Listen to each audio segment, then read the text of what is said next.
नमस्कार मेरे प्यारे भाइयों, मैं हूं अनुज और आप सुन रहे हैं हॉरर कहानी, वो भी मेरी जुबानी। दोस्तों, आज का हॉरर पॉडकास्ट बस ड्राइवर की है, जिनका नाम जोगिंदर है। तो चलिए अब यह कहानी जोगिंदर जी के नजरिया से सुनते हैं। लेकिन उससे पहले आप लोगों से एक शिकायत है। आप लोग कहानी को पूरा सुनते हैं लेकिन लाइक नहीं करते हैं।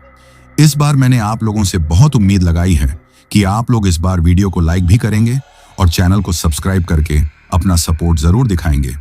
और अगर आप लोग चाहते हैं कि आपका नाम वीडियो में लिया जाए तो कमेंट में अपना नाम और अपने शहर का नाम जरूर लिखें। तो अब ज्यादा समय नहीं लेते हैं, चलिए कहानी की शुरुआत करते हैं। दोस्तों, मेरा नाम जोगिंदर है। मैं छत्तीसगढ़ से कुछ ही दूर बसे एक छोटे से गांव का रहने वाला हूं। उम्र यही कोई 40-45 साल होगी और पिछले 20 सालों से मैं सरकारी बस चलाने का काम कर रहा हूं। इन 20 सालों में मैंने न जाने कितने ही रास्ते नापे, न जाने कितनी ही तरह के लोगों से मिला और न जाने कितने ही अच्छे बुरे अनुभव अपनी जिंदगी की डायरी में दर्ज किए। पर आज जो कहानी मैं आपको सुनाने जा रहा हूं, वो मेरे इन्हीं 20 सालों के सफर का वो काला पन्ना है जिसे मैंने आज तक किसी के सामने नहीं खोला। ये एक ऐसा भयानक हादसा है जिसने मेरी रातों की नींद और दिन का चैन छीन लिया था। जब भी मैं उस रात के बारे में सोचता हूं तो आज भी मेरे हाथ पैर कांपने लगते हैं। माथे पर पसीने की बूंदें उभर आती हैं और ऐसा महसूस होता है जैसे वो खौफनाक मंजर फिर से मेरी आंखों के सामने आकर खड़ा हो गया है। उस घटना को हुए आज लगभग 10 साल बीत चुके हैं, पर उसका डर मेरे दिल में आज भी उतना ही ताजा है। ये बात आज से लगभग 10 साल पुरानी होगी। उस घटना को भले ही इतने साल बीत गए हों, लेकिन वो मंजर, वो आवाजें और वो बेबसी आज भी मेरी बंद आंखों के सामने ऐसे तैर जाती हैं जैसे कल रात की ही बात हो। उस रात जो कुछ भी हुआ वो इतना भयानक था कि मैं उसे अपनी आखिरी सांस तक नहीं भुला पाऊंगा। तो चलिए अब बातों को और न घुमाते हुए मैं आपको सीधे उस रात के सफर पर ले चलता हूं। एक ऐसा सफर जिसकी कोई मंजिल नहीं थी सिवाय मौत के। उस दिन की बात है, सावन का महीना चल रहा था। सुबह से ही आसमान में काले बादल छाए हुए थे और रुक रुक कर बारिश हो रही थी। मेरी उस दिन शाम की आखिरी बस थी जो जशपुर से चलकर रात करीब 10 बजे तक आखिरी गांव पहुंचती थी। डिपो से निकलने का वक्त शाम के 6 बजे का था। जैसे ही मैं डिपो पहुंचा, मुझे पता चला कि आज मेरे साथ कंडक्टर के तौर पर रोशन की ड्यूटी लगी है। रोशन का नाम सुनते ही मेरे चेहरे पर मुस्कान आ गई। रोशन मुझसे उम्र में करीब 10 साल छोटा था। बहुत ही जिंदा दिल और बहादुर लड़का था। वह मेरा दोस्त भी था और छोटा भाई भी। जब वो साथ होता था तो लंबा और उबाऊ सफर भी आसानी से कट जाता था। उसकी बकबक कभी बंद नहीं होती थी और वो हर माहौल को हल्का बनाना जानता था। मैंने उससे मिलते ही कहा, क्यों रे रोशन, आज तो मौसम बड़ा बेईमान हो रहा है। लगता है रात में जोर की बारिश होगी। रोशन ने अपनी आदत के मुताबिक हंसते हुए कहा, होने दो जोगिंदर भाई, हम तो बस के अंदर हैं। बारिश हमारा क्या बिगाड़ेगी। और फिर आज तो मैंने घर से बढ़िया अदरक वाली चाय बनाकर थर्मस में रखी है, सफर में मजा आएगा। उसकी यह बात सुनकर मैं भी मुस्कुरा दिया।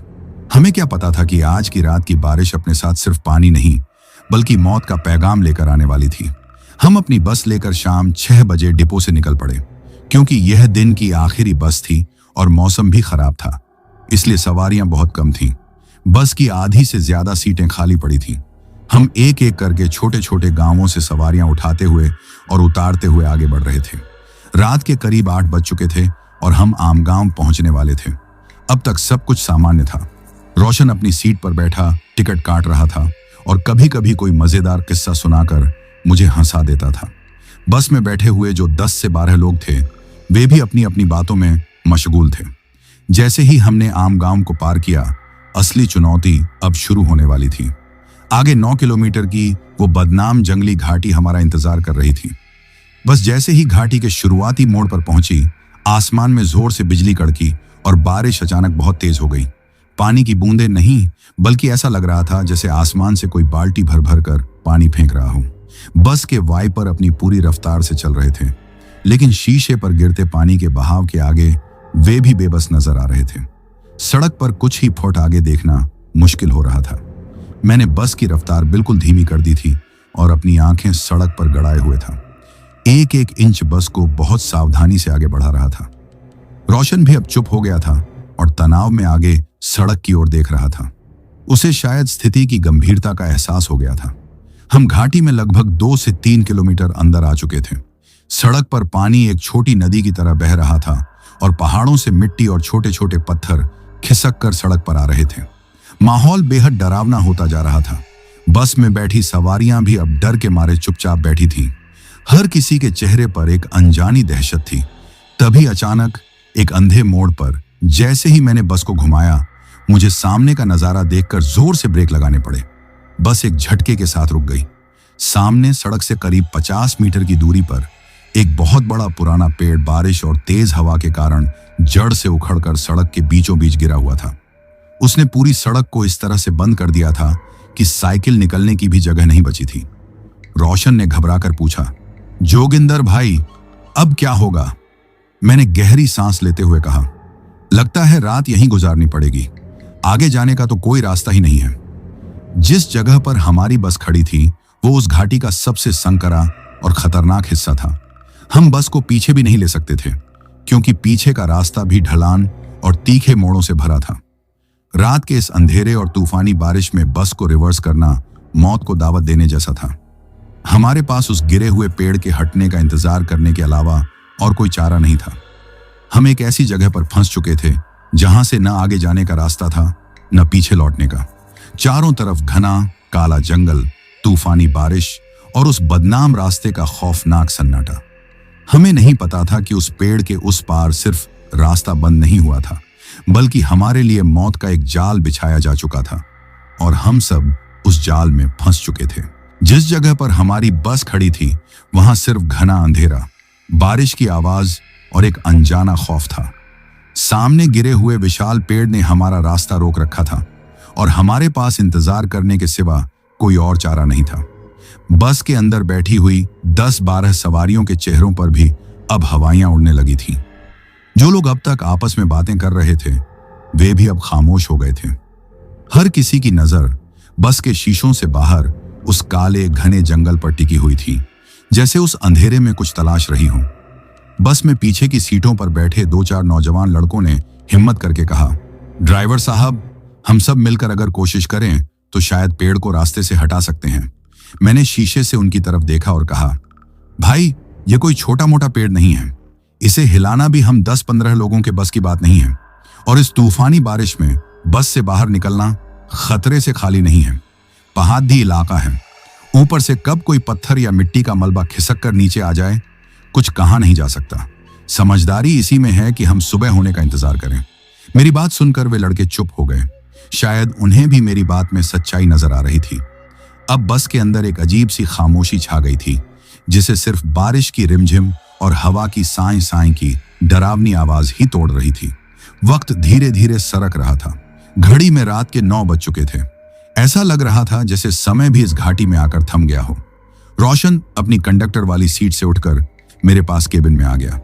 उसने माहौल को हल्का करने की कोशिश करते हुए कहा, जोगिंदर भाई, लगता है आज तो किस्मत में यही रात गुजारना लिखा है। लाओ, जब तक चाय ही पीते हैं, अदरक वाली है, थोड़ी गर्माहट मिलेगी। उसने अपना थर्मस खोला और 2 स्टील के गिलासों में चाय डाली। एक गिलास उसने मुझे थमाया। गर्म चाय का घूंट जैसे ही मेरे गले से नीचे उतरा, शरीर में थोड़ी जान सी आई, पर मन का डर जस का तस बना हुआ था। मैंने रोशन से कहा, रोशन, मुझे यह जगह बिल्कुल ठीक नहीं लग रही।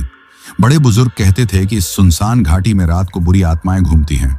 रोशन हंसते हुए बोला, अरे जोगिंदर भाई, आप भी किन पुरानी बातों को लेकर बैठ गए? ये सब कहने की बातें हैं। आज तक किसी ने कुछ देखा है क्या? इंसान का अपना वहम ही उसका सबसे बड़ा भूत होता है। आप बेकार में परेशान हो रहे हो। सुबह होते ही वन विभाग वाले आकर रास्ता साफ कर देंगे और हम यहां से निकल जाएंगे।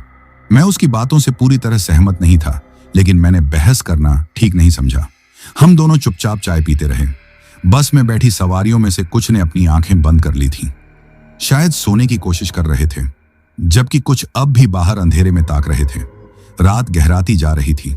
10 बजे, फिर 11। बारिश अब थोड़ी धीमी हो गई थी, लेकिन रुकी नहीं थी। चारों तरफ घना कोहरा भी छाने लगा था, जिससे बाहर का नजारा और भी धुंधला और भयानक हो गया था। तभी लगभग रात के 11:30 बजे के आसपास हमें बाहर से एक अजीब सी आवाज सुनाई दी। खट खट, एक बहुत ही धीमी और अजीब सी दस्तक। हम सब चौंक गए। मैंने और रोशन ने एक दूसरे की तरफ देखा। आवाज बस के दरवाजे की तरफ से आ रही थी। कोई था जो बाहर से बस का दरवाजा खटखटा रहा था। बस में बैठी सवारियों में भी फुसफुसाहट शुरू हो गई। एक बुजुर्ग यात्री ने डरते हुए कहा, कौन हो सकता है इस वक्त इस वीराने में? एक दूसरे आदमी ने कहा, कहीं कोई डाकू लुटेरे तो नहीं? दरवाजा मत खोलना ड्राइवर साहब। दस्तक फिर से हुई, इस बार थोड़ी तेज। खट खट। रोशन ने मुझसे कहा, जोगिंदर भाई, लगता है कोई मुसीबत में है। शायद कोई राहगीर हो जो हमारी तरह इस तूफान में फंस गया हो। मेरे दिल में एक अजीब सी घबराहट हो रही थी। मेरा मन कह रहा था कि कुछ गड़बड़ है। इस सुनसान रास्ते पर आधी रात को, जहां मीलों तक कोई इंसानी बस्ती नहीं है, वहां कौन हो सकता है? मैंने रोशन से कहा, रोशन, मुझे यह ठीक नहीं लग रहा, खतरा हो सकता है। लेकिन रोशन का दिल बहुत नरम था। वह बोला, भाई, अगर सच में कोई जरूरतमंद हुआ तो, कोई औरत या बच्चा हुआ तो, हम उसे इस हाल में बाहर मरने के लिए नहीं छोड़ सकते। ये इंसानियत नहीं है। एक बार देख तो लेते हैं कि कौन है। बस में बैठी सवारियों में भी अब दो गुट बन गए थे। कुछ लोग दरवाजा खोलने के सख्त खिलाफ थे तो कुछ रोशन की बात से सहमत थे। दस्तक एक बार फिर हुई और इस बार उस दस्तक के साथ एक दबी हुई दर्द भरी आवाज भी सुनाई दी, कोई है? मदद करो, दरवाजा खोलो। यह एक आदमी की आवाज थी। उसकी आवाज में इतनी बेबसी और लाचारी थी कि किसी का भी दिल पसीज जाए। रोशन ने मेरी तरफ विनती भरी नजरों से देखा। मैं दुविधा में पड़ गया। मेरा अनुभव और इस घाटी की कहानियां मुझे रोक रही थी, लेकिन रोशन की इंसानियत और उस आदमी की दर्द भरी पुकार मुझे दरवाजा खोलने पर मजबूर कर रही थी। आखिरकार इंसानियत जीत गई। मैंने मन को पक्का करते हुए कहा, ठीक है, मैं देखता हूं, तुम सब शांत रहना। मैं अपनी ड्राइवर सीट से उठा और धीरे धीरे दरवाजे की तरफ बढ़ा। मेरे हाथ कांप रहे थे। मैंने दरवाजे में बने छोटे से शीशे से बाहर झांकने की कोशिश की, लेकिन बारिश और कोहरे की वजह से कुछ भी साफ दिखाई नहीं दे रहा था। सिर्फ एक धुंधली सी परछाई नजर आ रही थी। मैंने हिम्मत करके आवाज लगाई, कौन है बाहर? बाहर से वही आवाज आई, भाई साहब, हम मुसाफिर हैं, हमारी बैलगाड़ी खाई में गिर गई। मेरे साथ मेरी बीवी और छोटा बच्चा है। बच्चा बहुत बीमार है, उसे ठंड लग गई है। भगवान के लिए दरवाजा खोल दीजिए। थोड़ी देर के लिए बस में आसरा दे दीजिए। सुबह होते ही हम चले जाएंगे।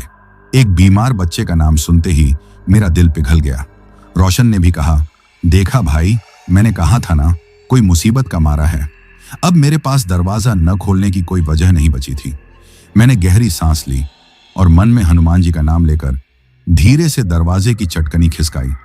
जैसे ही मैंने दरवाजा हल्का सा खोला, ठंडी हवा का एक झोंका मेरे चेहरे से टकराया।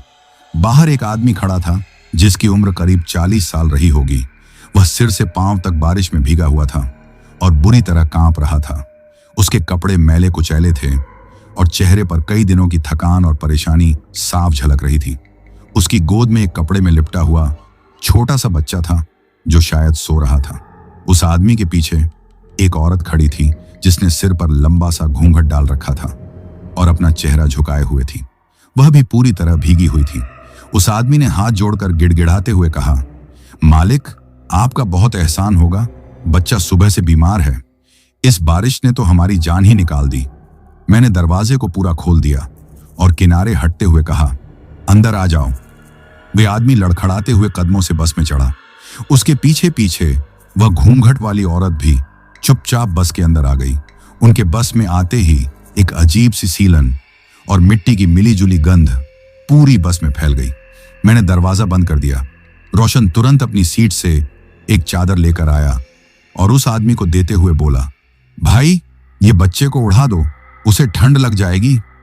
उस आदमी ने कृतज्ञता भरी नजरों से रोशन की तरफ देखा और चादर ले ली। फिर वे तीनों धीरे धीरे चलते हुए बस में पीछे की खाली सीटों की तरफ बढ़ गए और एक कोने में जाकर बैठ गए। मैंने वापस आकर अपनी ड्राइविंग सीट संभाल ली। बस में अब फिर से खामोशी छा गई थी। सभी यात्री उन नए मेहमानों को अजीब सी नजरों से देख रहे थे। मैंने भी केबिन के शीशे से उन्हें देखने की कोशिश की। वह आदमी अपने बच्चे को सहला रहा था और वह औरत अब भी उसी तरह सिर झुकाए, घूंघट डाले, पत्थर की मूरत बनी बैठी थी। सब कुछ सामान्य लग रहा था, पर मेरे दिल के किसी कोने में अब भी एक अजीब सी बेचैनी थी। मुझे ऐसा महसूस हो रहा था जैसे मैंने दरवाजा खोलकर सिर्फ 3 बेबस मुसाफिरों को नहीं, बल्कि किसी अनजान और अनदेखे खतरे को बस के अंदर बुला लिया था। उस रहस्यमयी परिवार के बस में आने के बाद माहौल में एक अजीब सा भारीपन आ गया था। बस में जो थोड़ी बहुत फुसफुसाहट हो रही थी, वो भी अब बंद हो चुकी थी। सभी यात्री खामोशी से उन तीनों को देख रहे थे, जो बस के पिछले हिस्से में एक कोने वाली सीट पर जाकर बैठ गए थे।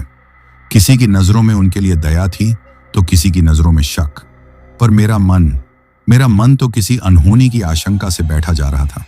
ऐसा लग रहा था जैसे उन तीनों के साथ साथ कोई अनदेखा साया भी बस में दाखिल हो गया था।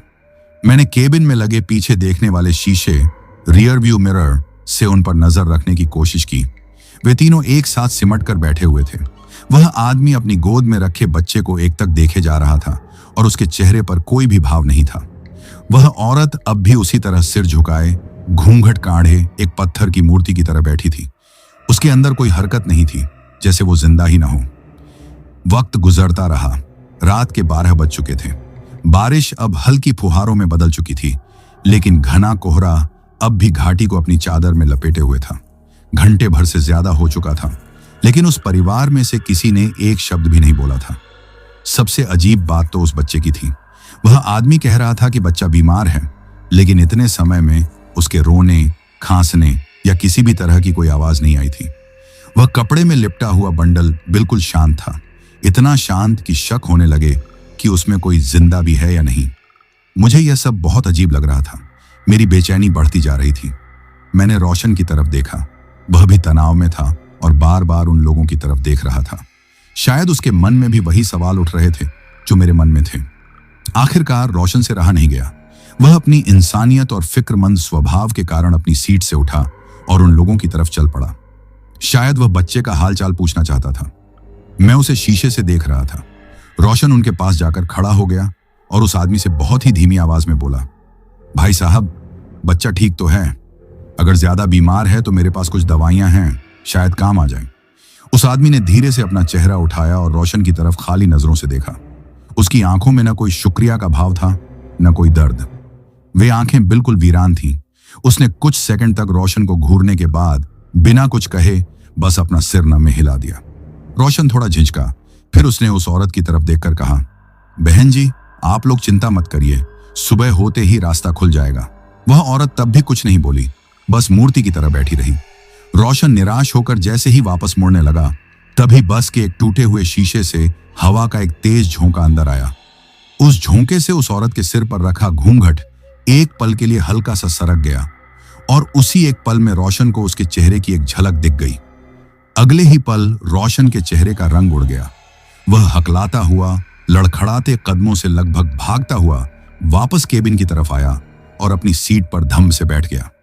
उसका शरीर कांप रहा था और आंखें डर से फटी हुई थीं। मैंने घबराकर पूछा, क्या हुआ रोशन? तू इतना डरा हुआ क्यों है? क्या देखा तूने? रोशन ने कांपती हुई आवाज में कहा, जोगिंदर भाई, वो औरत, उसका चेहरा। वह ठीक से बोल भी नहीं पा रहा था। क्या हुआ उसके चेहरे को? मैंने जोर देकर पूछा। वह बोला, भाई, उसका चेहरा बिल्कुल सफेद था, जैसे किसी लाश का होता है, और उसकी आंखों की जगह सिर्फ काले गड्ढे थे। वहां आंखें थीं ही नहीं। यह सुनते ही मेरे रोंगटे खड़े हो गए। मेरे पूरे शरीर में डर की एक लहर दौड़ गई। तो इसका मतलब मेरा शक सही था। ये लोग इंसान नहीं हैं। रोशन ने जो देखा था वो कोई बीमारी नहीं, बल्कि कुछ और ही था, कुछ ऐसा जो हमारी समझ और दुनिया से परे था। रोशन ने डर के मारे अपनी आंखें बंद कर लीं। वह शायद खुद को यह यकीन दिलाना चाह रहा था कि उसने जो देखा वो सिर्फ उसका वहम था, अंधेरे और परछाई का कोई खेल था। पर मैं जानता था कि यह वहम नहीं था। अब मैंने और भी ध्यान से उन लोगों पर नजर रखनी शुरू कर दी। अब मुझे वो सारी छोटी छोटी बातें समझ में आने लगी थीं, जिन्हें मैं अब तक नजरअंदाज कर रहा था। वे तीनों बस में चढ़ते वक्त पूरी तरह भीगे हुए थे, लेकिन उनकी सीट के आसपास पानी की एक बूंद भी नहीं थी। वे बिल्कुल सूखे थे। बस के शीशों पर जब बाकी सवारियों की परछाई बन रही थी, तब उनकी सीटों की जगह सिर्फ एक काला धब्बा दिखाई दे रहा था। उनकी कोई परछाई नहीं बन रही थी। मुझे उनकी कहानी पर भी अब शक होने लगा। उन्होंने कहा था कि उनकी बैलगाड़ी खाई में गिर गई, लेकिन इतनी बड़ी बैलगाड़ी के गिरने की कोई आवाज हमें क्यों नहीं सुनाई दी? और उनके साथ कोई बैल भी नहीं थे। मेरा दिमाग तेजी से काम कर रहा था। ये कोई इंसान नहीं है, ये कोई प्रेत हैं या शायद चुड़ैल, जो इंसानी रूप धरकर हमारी बस में आ बैठे हैं। और इनका मकसद नेक नहीं हो सकता। ये किसी शिकार की तलाश में है। और आज रात इस सुनसान घाटी में हम सब इनके सामने बेबस थे। मैं कुछ सोच ही रहा था कि तभी पीछे से एक ऐसी आवाज आई जिसने पूरी बस में सन्नाटा ला दिया। एक गहरी घुरघुराने जैसी आवाज। यह आवाज इंसानी नहीं थी। यह आवाज उस बच्चे के कपड़े में लिपटे हुए बंडल से आ रही थी। यह किसी बीमार बच्चे की नहीं, बल्कि किसी भूखे जानवर के गुर्राने जैसी आवाज थी। उस आवाज को सुनते ही उस आदमी ने कसकर उस बंडल को अपनी छाती से चिपका लिया। और वह औरत जो अब तक पत्थर की मूर्ति बनी बैठी थी, उसने पहली बार हरकत की। उसने धीरे धीरे अपना सिर उठाया और अपना घूंघट थोड़ा और नीचे खींच लिया। बस में बैठी बाकी सवारियां भी डर के मारे एक दूसरे से सटकर बैठ गईं। हर कोई समझ गया था कि कुछ बहुत ही भयानक और अप्राकृतिक उनके साथ बस में मौजूद है। मैंने डरते डरते अपनी नजरें फिर से पीछे देखने वाले शीशे पर टिका दी। मैं उस आदमी को देख रहा था। जैसे ही मैंने उसकी आंखों की तरफ देखा, मेरी रूह कांप गई। एक पल के लिए, सिर्फ एक पल के लिए, अंधेरे में उसकी आंखें किसी जानवर की तरह एक हल्की लाल रोशनी से चमक उठी थीं। उस एक पल में मैं सब कुछ समझ गया। वे मुसाफिर नहीं थे, वे शिकारी थे। और हम सब उस बस में बैठे सारे लोग उनका शिकार थे। मौत का खेल अब शुरू हो चुका था। उस एक पल ने बस के अंदर का पूरा माहौल बदल दिया था। जिस खौफ को हम अब तक सिर्फ महसूस कर रहे थे, अब हमने उसे अपनी आंखों से देख लिया था। उस आदमी की लाल चमकती आंखें इस बात का सबूत थीं कि हम किसी इंसानी परिवार के साथ नहीं, बल्कि किन्हीं भयानक और शैतानी ताकतों के साथ एक बंद बस में कैद थे। पूरी बस में मौत का सन्नाटा पसर गया था। किसी की हिम्मत नहीं हो रही थी कि वो एक शब्द भी बोल सके या अपनी जगह से हिल भी सके। हर कोई डर के मारे पत्थर बन चुका था। मैंने और रोशन ने एक दूसरे की तरफ देखा। हमारी आंखों में एक ही सवाल था, अब क्या होगा? हमारी जिंदगी का अगला पल भी हमारे नसीब में है या नहीं, ये कोई नहीं जानता था। मेरा दिमाग तेजी से चल रहा था। हमें कुछ तो करना होगा। हम ऐसे हाथ पर हाथ धरकर अपनी मौत का इंतजार तो नहीं कर सकते थे। मैंने बहुत ही धीमी कांपती हुई आवाज में रोशन से कहा, रोशन, हिम्मत रख और पीछे सवारियों को इशारा कर दे कि कोई भी अपनी जगह से न हिले और बिल्कुल भी आवाज न करे। शायद अगर हम उन्हें परेशान न करें तो वे हमें कोई नुकसान न पहुंचाएं। रोशन ने डर के मारे सिर हिलाया और पीछे मुड़कर लोगों को चुप रहने का इशारा किया। लेकिन शायद अब बहुत देर हो चुकी थी। शिकारियों को अपने शिकार की मौजूदगी का एहसास हो चुका था और अब वे अपना खेल शुरू करने वाले थे। अचानक बस के पिछले हिस्से से एक धीमी सी सिसकी की आवाज आने लगी। यह वही औरत थी जो अब तक मूर्ति की तरह बैठी थी। वह अब रो रही थी, लेकिन यह किसी आम औरत का रोना नहीं था। उसकी सिसकियों में इतना दर्द, इतनी बेबसी थी कि सुनने वाले का कलेजा फट जाए। ऐसा लग रहा था जैसे कोई मां अपने मरते हुए बच्चे के लिए तड़प रही हो। यह एक ऐसा विलाप था जो किसी भी पत्थर दिल इंसान को पिघला सकता था। उसके साथ ही वह आदमी भी दर्द भरी आवाज में बोलने लगा, कोई तो मदद करो, मेरा बच्चा सांस नहीं ले पा रहा है, कोई तो बचा लो इसे। उनकी यह हरकत, उनका यह दर्द भरा नाटक इतना असली लग रहा था कि एक पल के लिए मन में संदेह होने लगा, कहीं हम सच में उन्हें गलत तो नहीं समझ रहे। लेकिन फिर मुझे उस आदमी की लाल चमकती आंखें और रोशन की देखी हुई वो लाश जैसी औरत याद आ जाती और मेरे शरीर में सिहरन दौड़ जाती। मैंने रोशन का हाथ पकड़कर उसे अपनी तरफ खींचा और फुसफुसाया, रोशन, इनकी बातों में मत आना, ये एक जाल है। वे हमें उकसा रहे हैं, हमें अपनी जगह से हिलाना चाहते हैं। लेकिन रोशन का दिल बहुत नरम था। वह उस औरत की दर्द भरी सिसकियां और उस आदमी की गिड़गिड़ाहट सुनकर बेचैन हो रहा था। उसके चेहरे पर दुविधा और दया के भाव साफ दिखाई दे रहे थे।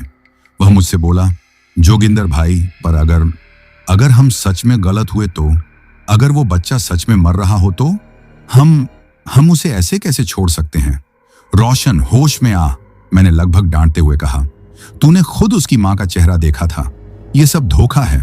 तभी उस कपड़े में लिपटे हुए बंडल से एक आखिरी बहुत ही कमजोर सी घरघराहट की आवाज आई और फिर सब शांत हो गया। वह आदमी जोर से चीखा, नहीं, मेरा बच्चा, इसने सांस लेना बंद कर दिया, मेरा बेटा मर गया। उसका चीखना इतना भयानक और दर्दनाक था कि बस में बैठी कुछ औरतें भी अपने आंसू नहीं रोक पाईं। वह आदमी पागलों की तरह हरकतें करने लगा। वह अपनी सीट से उठा और बस के दरवाजे की तरफ भागने लगा, जैसे वह बाहर जाकर कोई मदद ढूंढना चाहता हो। भागते हुए उसने जानबूझकर अपने हाथ में पकड़ी हुई एक पुरानी लालटेन नीचे गिरा दी। कांच की वह लालटेन लुढ़कती हुई सामने की एक सीट के नीचे जाकर अटक गई।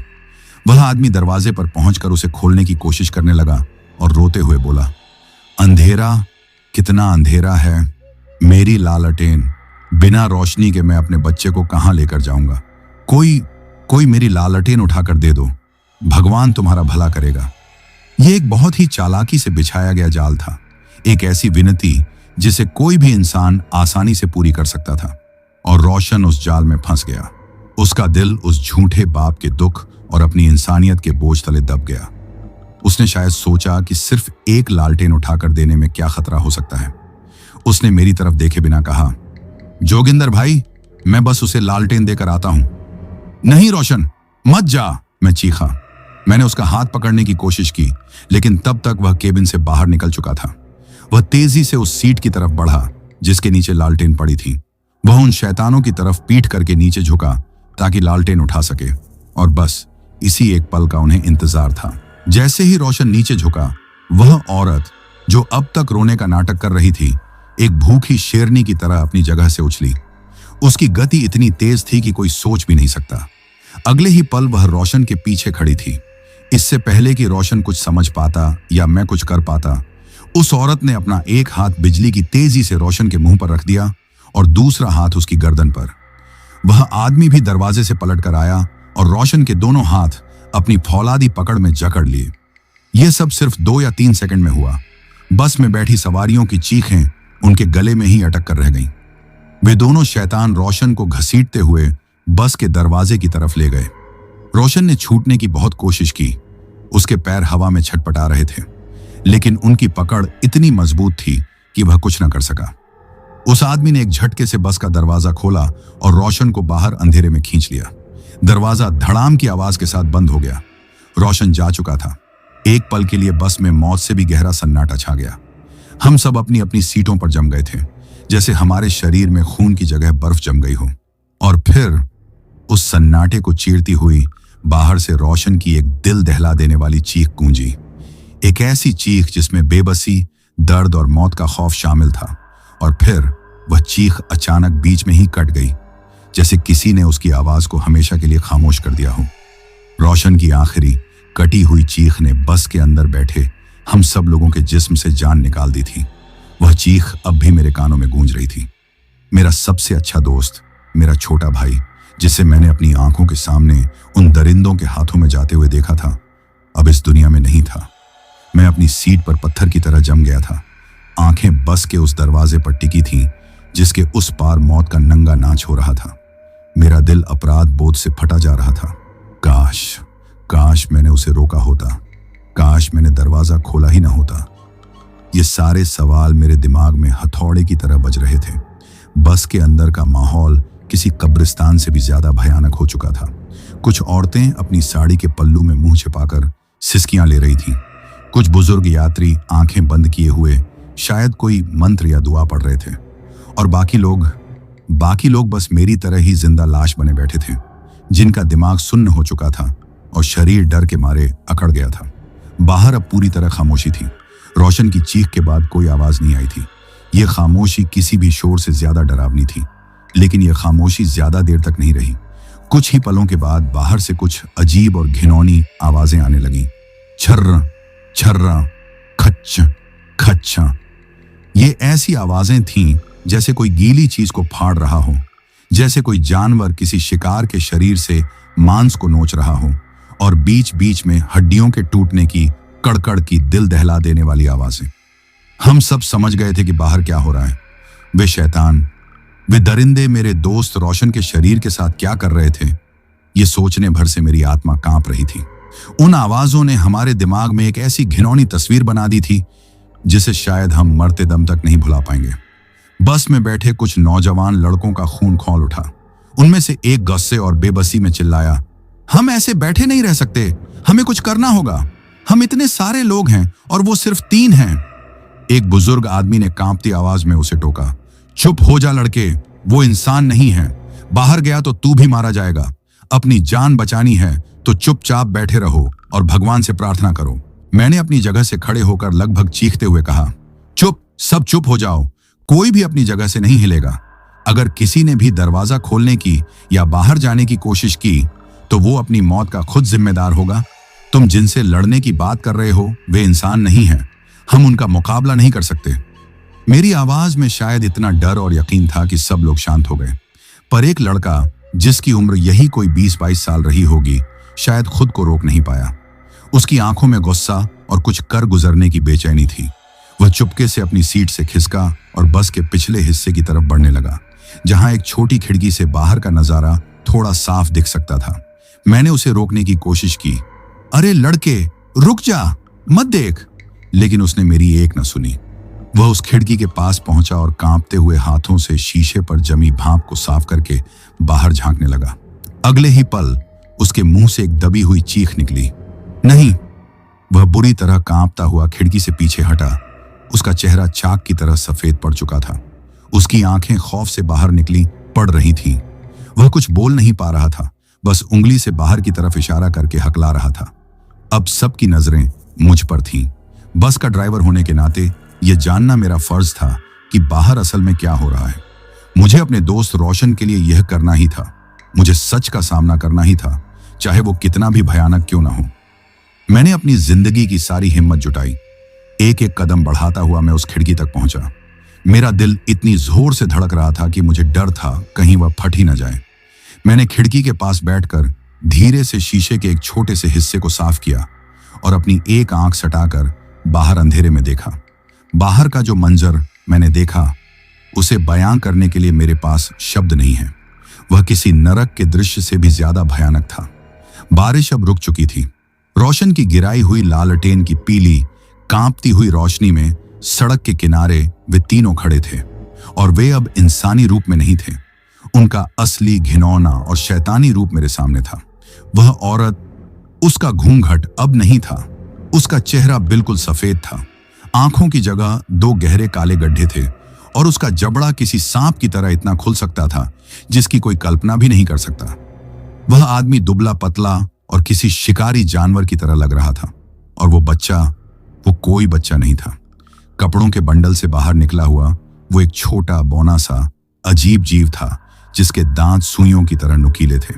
वे तीनों मेरे दोस्त रोशन की लाश पर झुके हुए थे। वे उसे खा रहे थे किसी जंगली जानवर की तरह। वे अपने हाथों और दांतों से उसके शरीर से मांस के लोथड़े नोच नोच कर खा रहे थे। जो आवाजें हम सुन रहे थे वो इसी भयानक काम की थीं। मैं सुन्न हो गया। मेरे शरीर ने काम करना बंद कर दिया। मैं उस भयानक दृश्य को अपनी आंखों से देख रहा था, पर मेरा दिमाग उस पर यकीन नहीं कर पा रहा था। तभी उस औरत ने, जो रोशन की छाती में अपना मुंह गाड़े हुए थी, अचानक अपना सिर उठाया। उसके मुंह पर खून लगा हुआ था।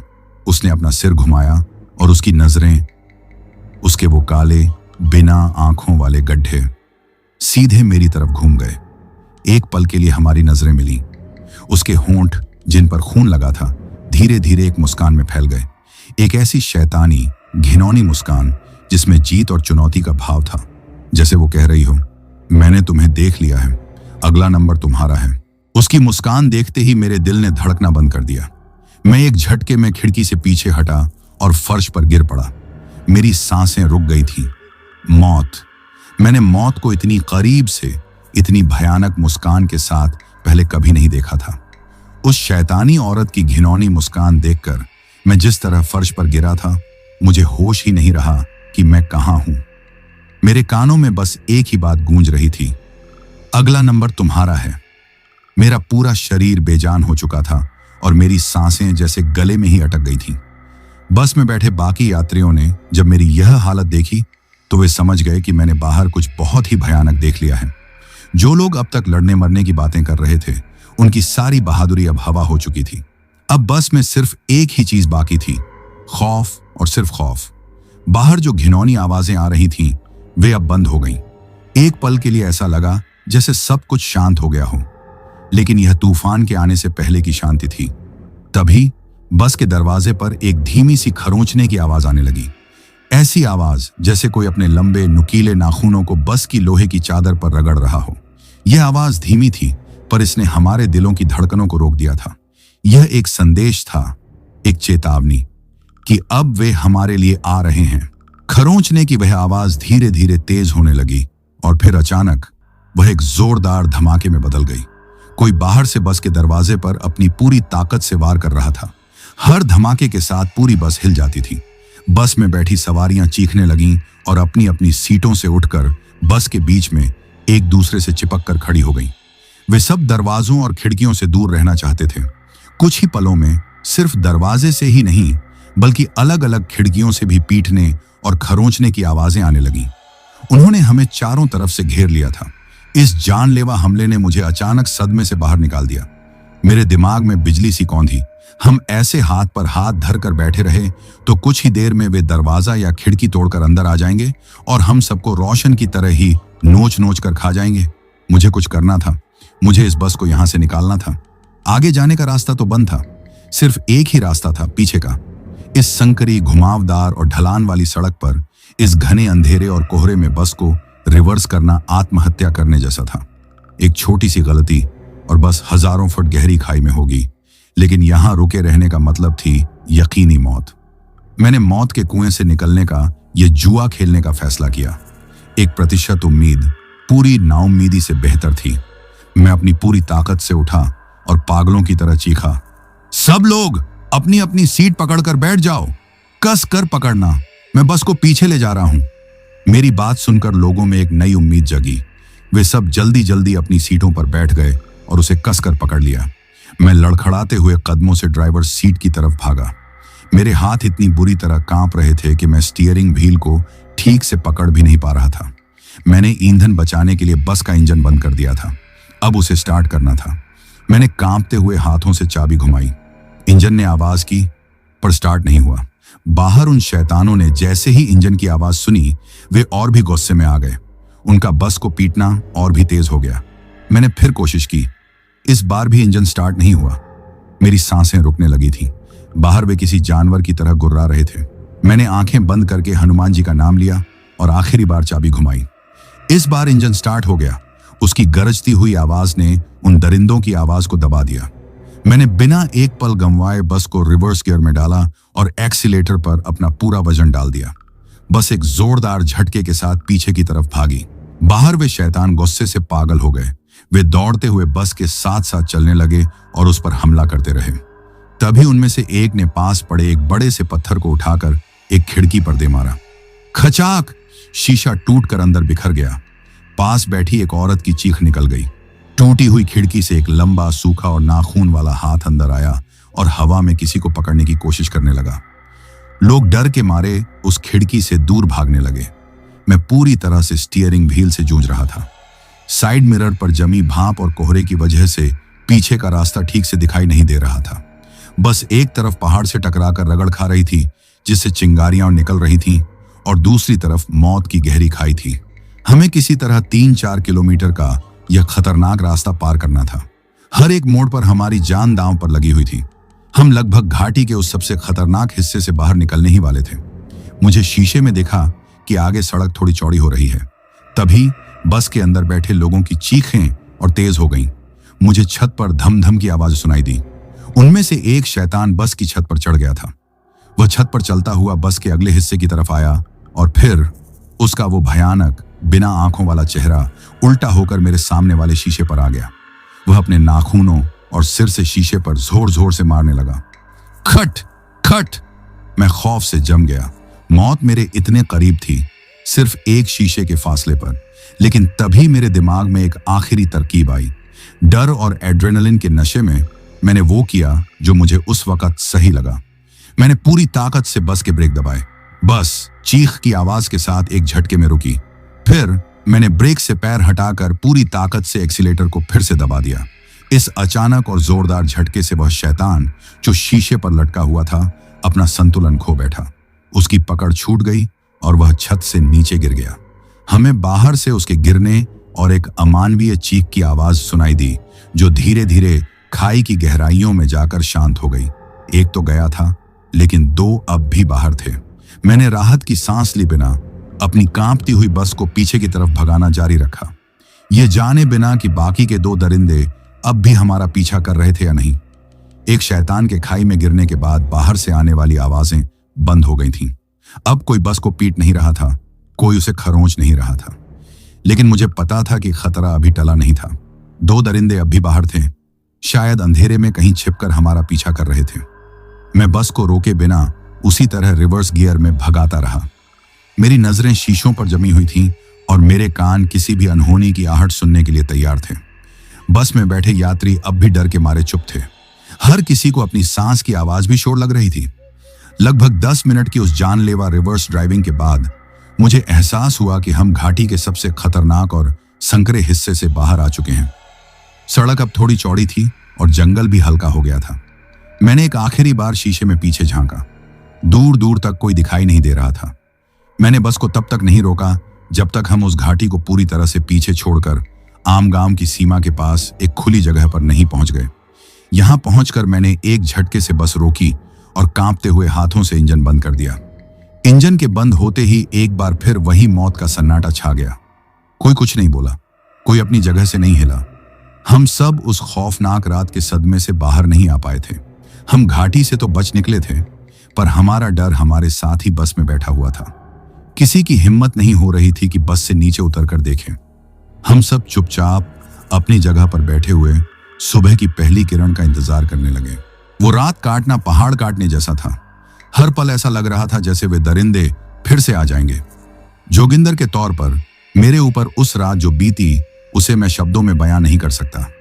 एक तरफ मेरे दोस्त रोशन को खोने का गम और अपराध बोध मुझे अंदर ही अंदर खाए जा रहा था, और दूसरी तरफ उन 20-25 लोगों की जान बचाने की जिम्मेदारी का बोझ था।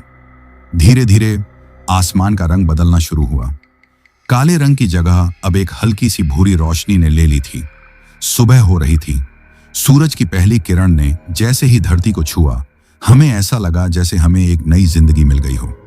बाहर की दुनिया अब फिर से सामान्य दिखने लगी थी।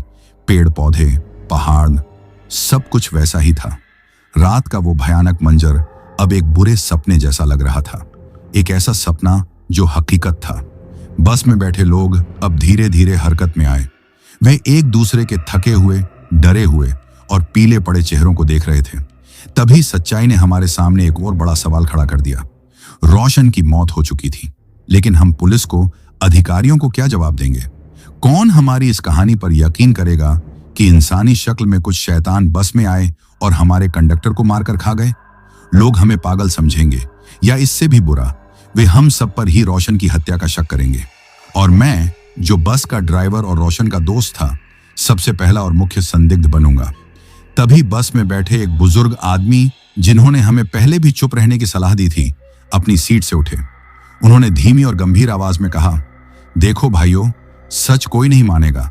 अगर हमने सच बताया तो हम सब एक बहुत बड़ी मुसीबत में फंस जाएंगे। हमें अपनी और इस ड्राइवर भाई की जान बचानी है तो मिलकर एक कहानी बनानी होगी।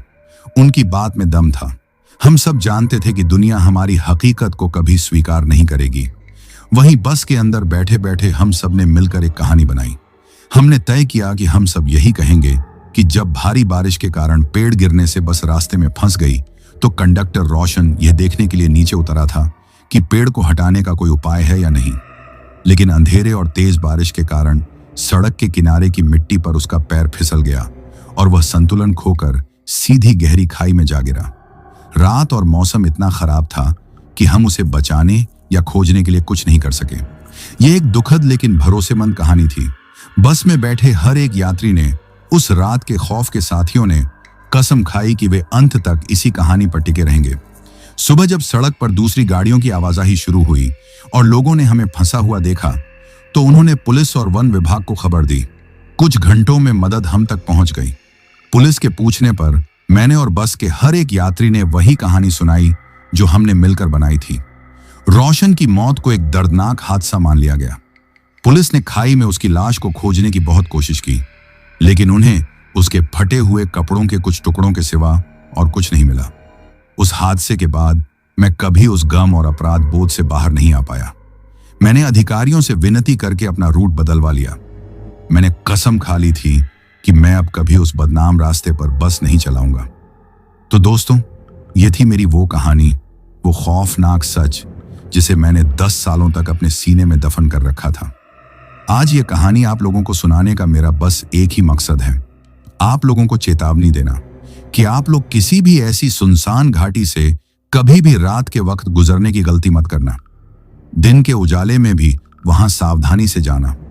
मैं नहीं जानता कि वे शैतानी ताकतें आज भी वहां हैं या नहीं, या फिर इन 10 सालों में हुए और हादसों में मारे गए लोगों की आत्माएं भी अब उन्हीं में शामिल हो गई हैं। कुछ जगहें वाकई में अच्छी नहीं होती और वो जंगली रास्ता उन्हीं में से एक है। बाकी आप लोग खुद समझदार हैं और समझदार को इशारा ही काफी होता है। तो दोस्तों, ये कहानी यही खत्म हुई। अब जिन भाइयों ने अपना नाम वीडियो में कमेंट किया था, उनका नाम लेते हैं।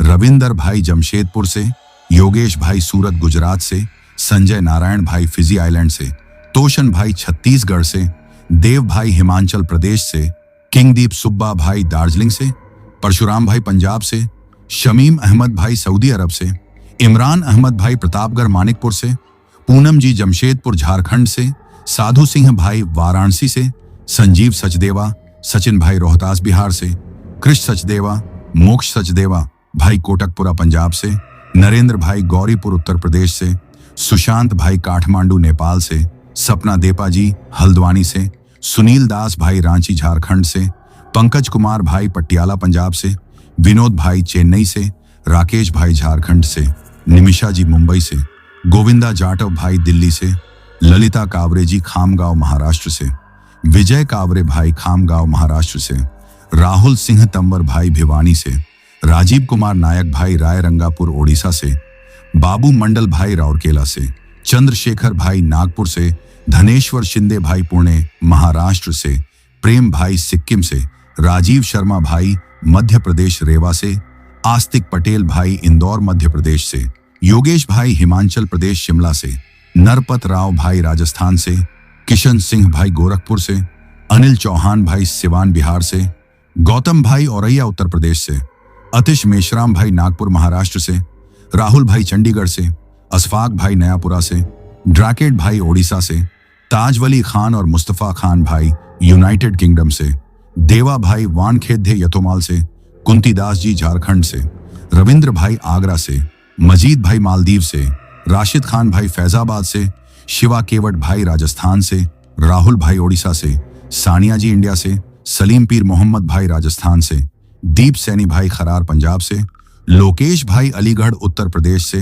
अंबुज मिश्रा भाई नोएडा से, धीरेन्द्र पाल भाई लखीमपुर खीरी से, नितिन वर्मा भाई दिल्ली से, दिनेश चौहान भाई बुरहानपुर मध्य प्रदेश से, अब्दुल भाई आंध्र प्रदेश से, अरविंद कुमार भाई दिल्ली से, मनाश्विनी पांडा भाई अरुणाचल प्रदेश से, जोशीम भाई वेस्ट बंगाल से, राणू गिरिजी दुबई से, गुलाब सिंह भाई भोपाल से, करण सुनवार भाई नेपाल से, रेज्यूम कमकी भाई अरुणाचल प्रदेश से, आलोक कुमार भाई दिल्ली से, अभिषेक श्रीवास्तव भाई आगरा से, रवि त्रिपाठी भाई लखनऊ से, बाबू मोनी जी असम गोहपुर से, मोड़ा सीर भाई रांची से, संगीत जी भानपुरा दिल्ली से, पटेल जसवंत भाई सूरत से, आशिक भाई जोधपुर राजस्थान से, समीर अहमद भाई सऊदी अरब से, रितेश कुमार भाई उत्तर प्रदेश से, आदित्य भाई सतारा से, मौसमी सिंह जी मोतिहारी बिहार से, रवि कुमार भाई यमुनानगर हरियाणा से, साहिल मारू भाई सूरत गुजरात से, सुनील बस्तोला भाई ऑस्ट्रेलिया से, वरुण भाई फरीदाबाद से, दानिश खान भाई औरंगाबाद से, सुनील नालावादे भाई मुंबई ईस्ट से, मिहिर और भाव्या अहमदाबाद गुजरात से, अविनाश भाई सतना से, अनीता शर्मा जी गुजरात अहमदाबाद से, विनोद गुरुंग भाई दुबई से, संजय भाई अंसोल से, रिमो भाई ओडिशा से, सफदार अब्बास भाई रावलपिंडी पाकिस्तान से, जुनैद भाई नासिक से, सुरेश राठौर बलोत्रा भाई राजस्थान से, चंदन भाई ओडिशा से, शिवराज भाई भीलवाड़ा से, गौतम रविदास भाई असम करीमगंज से, अभिषेक सुबेदी भाई झापा नेपाल से, शिव महाकाल भाई न्यू दिल्ली से, रवि कुमार भाई कर्नाटक से, वशीम भाई कश्मीर से, यूसुफ शाह भाई लाहौर पाकिस्तान से, शिशपाल यादव भाई इटावा से, महबूब आलम भाई दिल्ली गाजियाबाद से, संदीप भाई खुशीनगर से, बुद्धा राय भाई नेपाल से, अंजार भाई पश्चिम बंगाल से, मुस्कान जी हिमाचल प्रदेश से, अनीता जी दवाइयां से, शिवराज कीर भाई जयपुर से, अवनीत, विक्रम ठाकुर भाई रानियां से, जानवी मानसी जालंधर पंजाब से, सरिता जी मध्य प्रदेश से, पूरन चंद्र बलोत्रा भाई राजस्थान से, नवनीत रैना भाई गाजियाबाद से। और जिन भाइयों ने अपना नाम कमेंट किया है लेकिन उनका नाम वीडियो में नहीं लिया गया है, तो भाइयों आप लोग टेंशन ना लें, आप लोगों का नाम अगली वीडियो में जरूर लिया जाएगा। और अगर आप लोग भी चाहते हैं कि आपका नाम वीडियो में लिया जाए तो अपना नाम और अपने शहर का नाम वीडियो में कमेंट करें। अगर आपको यह कहानी पसंद आई हो तो वीडियो को लाइक करें और चैनल को सब्सक्राइब करें ताकि और भी डरावनी कहानियां आप तक पहुंच सकें। कहानी को अंत तक सुनने के लिए दिल से धन्यवाद दोस्तों। आज के लिए बस इतना ही। मिलते हैं जल्द ही कुछ नई कहानियों के साथ। तब तक के लिए अपना ध्यान रखिए।